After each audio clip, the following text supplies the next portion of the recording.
Bismillahirrahmanirrahim. Assalamualaikum warahmatullahi wabarakatuh. Selamat berjumpa mahasiswa Universitas Nahdlatul Ulama Yogyakarta, khususnya Prodi Manajemen. Pada kesempatan ini kita akan kuliah di blok manajerial dan informasi sistem. Nah, dalam blok ini terbagi dua muatan besaran, yaitu muatan terkait dengan ekonomi manajerial dan bagaimana sistem informasi manajerial itu bisa membantu meningkatkan produksi daripada perusahaan. Oke, kita lanjutkan aja. Ekonomi manajerial itu kalau kita aplikasikan di dalam sebuah teori ekonomi dan perangkat analisis ilmu keputusan, itu adalah untuk membahas bagaimana sebuah organisasi dapat mencapai tujuan dan maksud yang dengan cara yang paling efisien. Nah, ini seorang mahasiswa manajemen sudah tidak asing lagi dengan kata efisien. Ya, artinya kalau sudah efisien adalah sesuai dengan apa yang kita tujukan. Ya. Nah, kemudian apa masalah yang akan timbul ketika kita mengambilkan sebuah keputusan manajemen dalam organisasi apapun saja.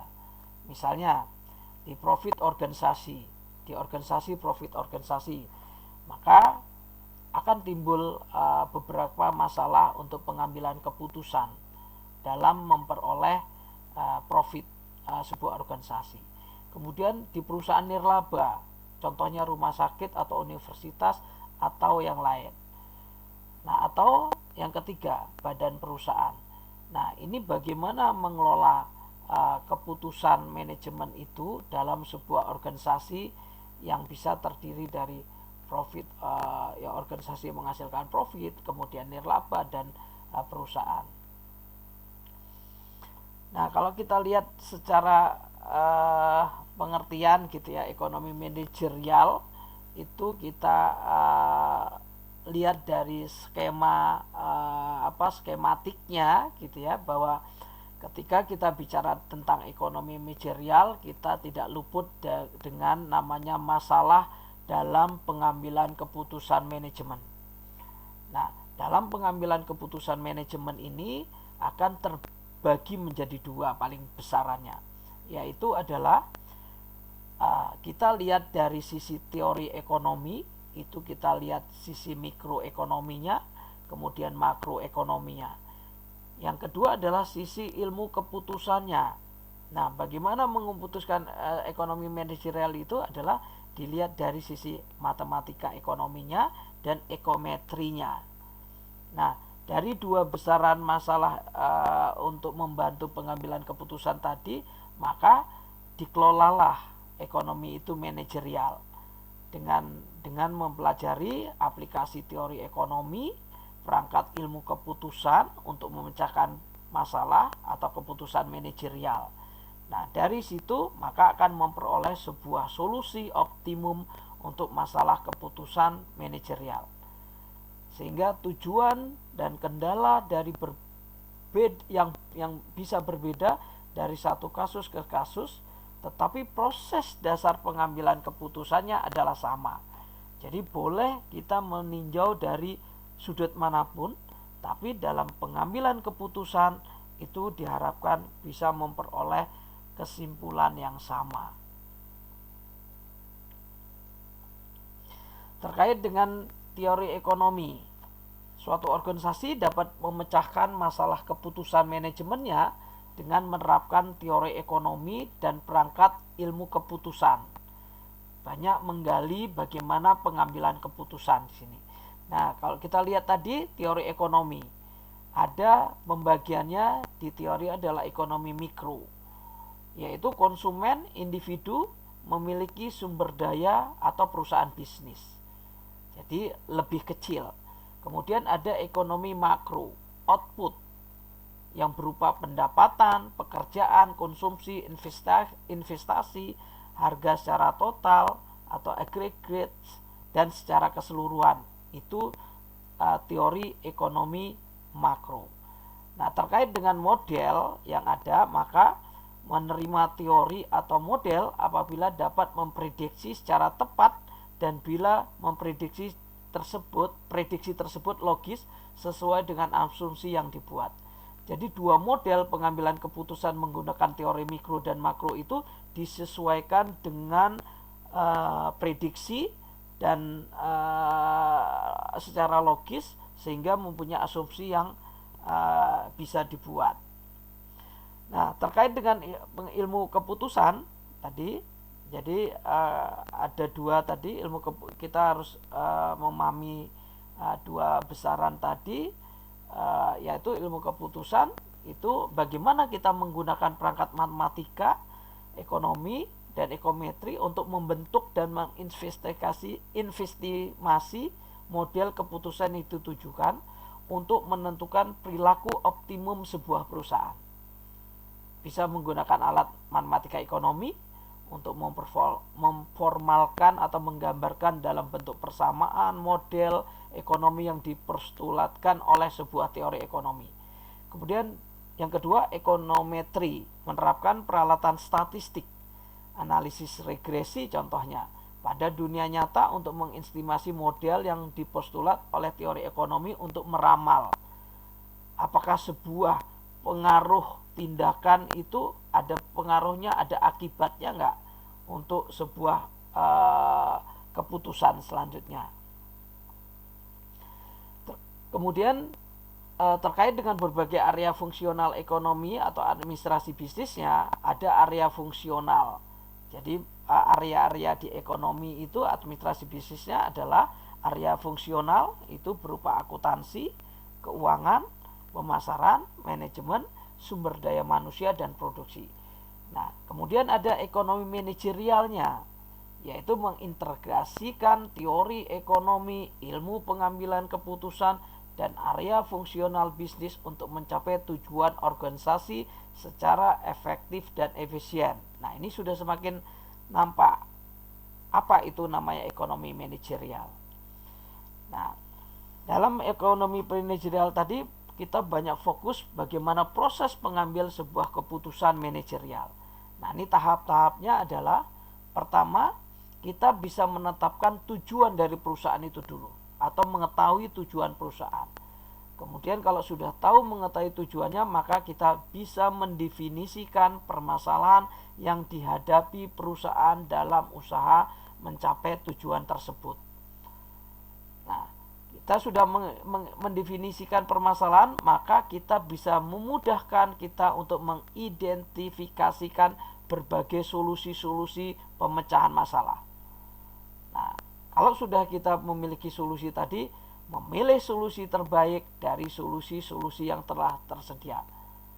Nah, dari semuanya itu kita dapat mengimplementasikan sebuah keputusan tersebut. Nah, ini yang kita dalam mengambil keputusan.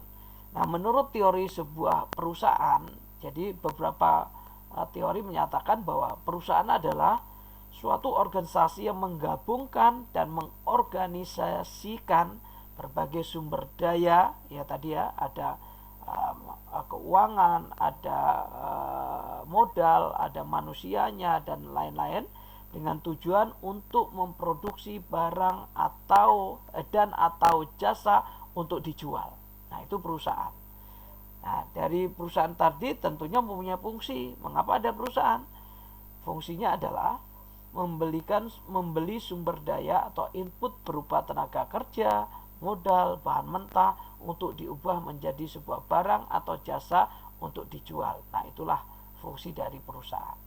Kemudian pemilik sumber daya, yaitu pekerja dan pemilik modal, tanah, dan bahan mentah, menggunakan pendapat yang diperoleh dari penjualan jasa atau sumber daya untuk membeli barang dan jasa yang diproduksi oleh perusahaan. Nah, dari definisi perusahaan tadi ada tujuan, ada nilai. Nah, ini ada teori perusahaan terkait dengan nilai, tujuan dan nilai perusahaan tadi. Yang pertama, tujuan utama sebuah perusahaan adalah untuk memaksimalkan kekayaan atau nilai dari perusahaan. Nah, kita bisa lihat dari hitungan-hitungan matematisnya, itu present value, ya teman-teman sudah di manajemen keuangan sudah ada. Kita bisa mengukur nilai uang. Present value itu adalah nilai uang sekarang dari laba perusahaan untuk masa depan yang diharapkan. Kemudian laba yang diharapkan untuk setiap tahun selama tahun tertentu. Kemudian kita juga memperhatikan tingkat diskonto yang tepat untuk menekan nilai sekarang dari laba masa depan. Tingkat suku bunga. Nah, ini menjadi teori-teori tujuan dan nilai perusahaan tadi untuk memperoleh nilai dan kekayaan bisa diukur dengan present value-nya. Nah, nilai perusahaan bisa diukur dari pendapatan, yaitu total revenue atau pendapatan, kemudian TR itu total revenue dikurangi dengan total cost dibagi dengan rata-rata itu dibagi dengan tingkat suku bunga pada tahun tertentu. Nah, ini nilai perusahaan.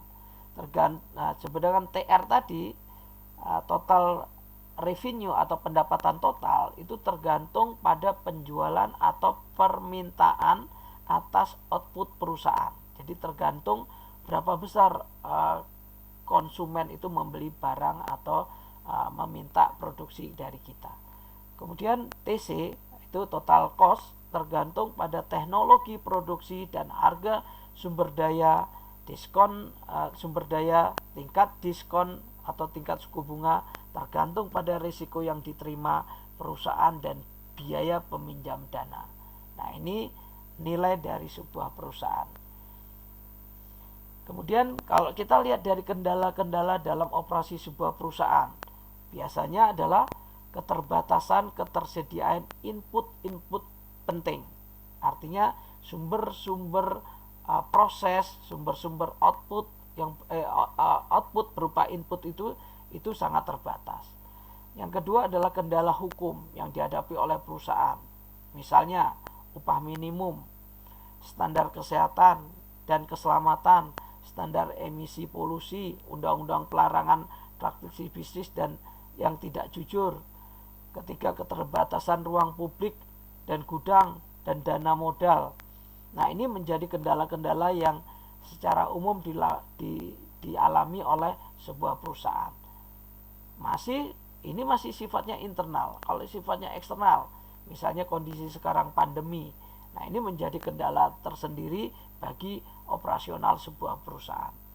Jadi optimasi terkendala perusahaan bagaimana memaksimumkan kekayaan dan nilai perusahaan dengan mengatasi kendala-kendala yang dihadapi.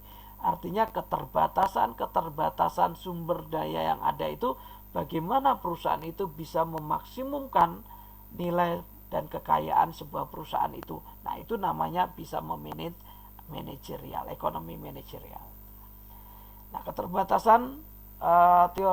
keterbatasan dari sisi pemilik, pengelola atau masalah potensial tadi, misalnya itu prinsipal keajian ya, mengelola. Jadi selain dari permasalahan tadi, permasalahan manajer, pengelola bisa saja tertarik untuk memaksimumkan kepentingan sendiri daripada kepentingan prinsipal atau pemilik. Nah, ini problem antara pemilik dengan pengelola. Kemudian masalah pemuasan, ya manajer kurang mampu untuk maksimumkan laba, tetapi hanya dapat berusaha untuk memuaskan beberapa tujuan dalam hal penjualan, misalnya pertumbuhan laba, pangsa pasar dan sebagainya. Perusahaan lebih bersifat memuaskan daripada memaksimumkan organisasi. Nah, ini menjadi kendala dalam perusahaan. Kemudian kalau kita sudah bisa memecahkan masalah, kita bisa mengendalikan kendala-kendala tadi. Nah, harapannya adalah perusahaan kita dapat memperoleh namanya laba. Nah, kita lihat sifat dan fungsi laba. Pertama, laba bisnis atau usaha atau bisnis profit mengacu pada pendapatan perusahaan dikurangi biaya eksplisit biaya akuntansi perusahaan. Biaya eksplisit itu adalah biaya yang benar-benar dikeluarkan oleh perusahaan untuk membeli dan menyewa input yang dibutuhkan dalam produksi, misalnya tenaga kerja, bunga modal, sewa tanah, gedung, dan pengeluaran bahan mentah. Nah, ini namanya biaya eksplisit. Kemudian ada juga sifat dan fungsi laba. Yang kedua adalah laba ekonomi atau economic profit. Pendapatan perusahaan dikurangi dengan biaya eksplisit atau biaya implisit. Biaya implisit adalah memacu pada nilai input yang diperoleh perusahaan dengan menggunakan proses produksi sendiri. Contohnya, gaji perusahaan dapat diperoleh bila ia bekerja untuk perusahaan lain. Yang kedua, hasil yang dapat diperoleh perusahaan dari menginvestasikan modal dan menyewakan lahan dan menginput lain milik perusahaan ke perusahaan lain.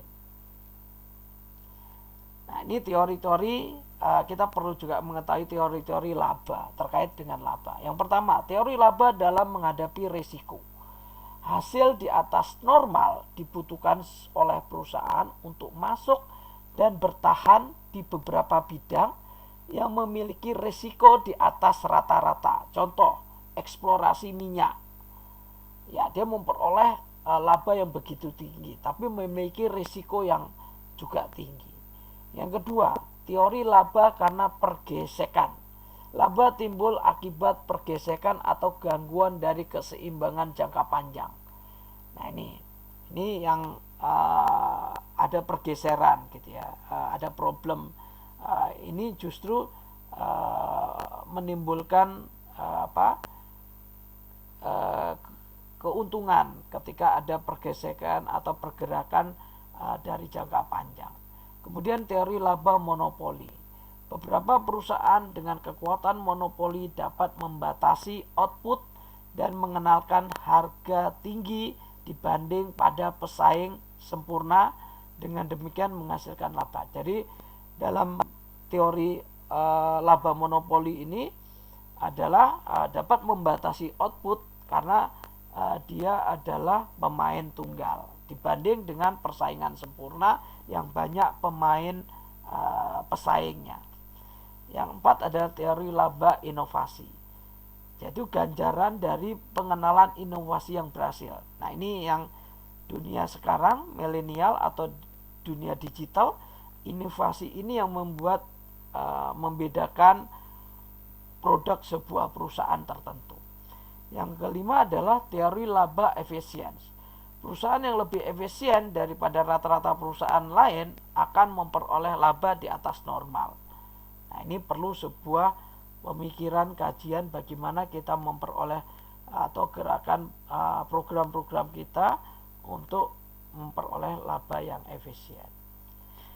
Nah, dari semuanya teori tadi, ujung-ujungnya atau fungsi sebuah laba itu adalah laba yang tinggi merupakan tanda bahwa konsumen menginginkan output industri lebih banyak. Dengan begitu banyak kita memperoleh laba, ini mengindikasikan bahwa output produk yang kita miliki itu harus memproduksi dalam jumlah banyak. Kedua adalah untuk perusahaan yang efisiensinya di atas rata-rata merupakan ganjaran dari efisiensi yang lebih besar tersebut. Ya, jadi ada semacam keuntungan ketika kita melakukan efisiensi di atas rata-rata. Kemudian laba memberikan sinyal tanda yang penting untuk merealokasi sumber daya yang dimiliki masyarakat sebagai perubahan selera permintaan sepanjang waktu. Jadi kalau kita memperoleh laba itu memberikan sinyal kita untuk bagaimana sumber daya yang dimiliki oleh masyarakat itu untuk direalokasikan atau dibuat meningkat, sehingga perubahan selera permintaan itu kita masih bisa mengikuti dari perubahan konsumen. Kalau tadi sudah memperoleh sampai keuntungan, kemudian sudah memperoleh kendalanya bagaimana menyelesaikan, maka kita masuk namanya etika bisnis atau globalisasi. Jadi etika bisnis itu prinsip nilai atau kepercayaan yang mendefinisikan keputusan dan tindakan yang benar dan yang salah. Nah, ini etika bisnis. Jadi kita dalam berbisnis tetap memacu pada etika bisnis, tidak bisa menghalalkan segala cara. Kemudian faktor globalisasi perekonomian dunia di mana merupakan suatu sistem tunggal yang saling tergantung satu dengan yang lain. Nah, itu kalau kita terkait dengan globalisasi. Nah, ini ada cuplikan prinsip-prinsip ekonomi etika bisnis adalah satu, otonomi. Kita harus jujur, ada adil, saling menguntungkan atau mutuality benefit principle, dan ada integritas moral. Nah, ini ketika kita bergerak di bidang mendirikan perusahaan atau memiliki perusahaan atau menjadi manajer perusahaan, maka prinsip-prinsip etika bisnis ini harus dijalankan. Apalagi kita di lingkungan Universitas Nahdlatul Ulama, nilai-nilai keislaman, nilai-nilai syariah untuk etika bisnisnya harus kita lakukan. Nah, demikian teman-teman mahasiswa Universitas Nahdlatul Ulama Prodi Manajemen untuk pertemuan pertama kita terkait dengan ekonomi manajerial cukup di sini. Jika ada pertanyaan ingin disampaikan nanti bisa dilakukan dengan lewat email atau lewat Google Classroom. Terima kasih. Wassalamualaikum warahmatullahi wabarakatuh.